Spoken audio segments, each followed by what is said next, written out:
निमिया के पेड़वा में कवन गुण हो माई भइलो दीवानी। निमिया के पेड़वा में कवन गुण हो माई भइलो दीवानी। भइलो दीवानी माई भइलो दीवानी। भइलो दीवानी माई भइलो दीवानी। निमिया के पेड़वा में कवन गुण हो माई भइलो दीवानी। पूरी कचौड़ी मके मनयो न भावे। पूरी कचौड़ी मके मनयो न भावे। हेलुआ यो पूरी माँ कवन गुड़ा हो माई भइलो दीवानी। हेलुआ यो पूरी माँ कवन गुड़ा हो माई भइलो दीवानी। निमिया के पेड़वा में कवन गुड़ा हो माई भइलो दीवानी। बेला चमेली मके मनयो न भावे। बेला चमेली मके मनयो न भावे।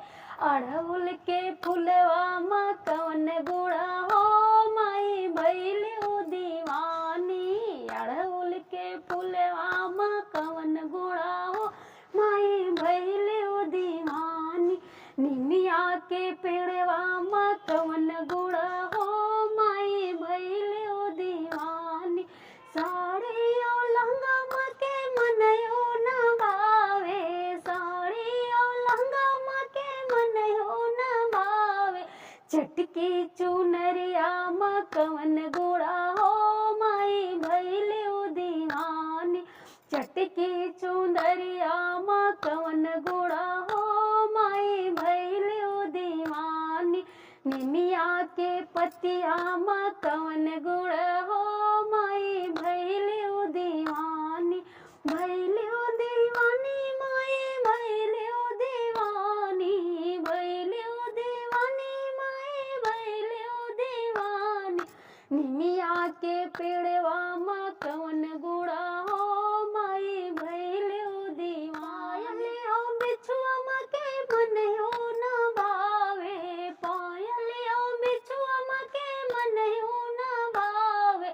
ललका में हरवा में कवन गुण हो माई भइलो दीवानी। ललके महावर में कवन गुड़ा हो माई भइलो दीवानी। निमिया के पेड़वा में कवन गुड़ा हो माई भइलो दीवानी।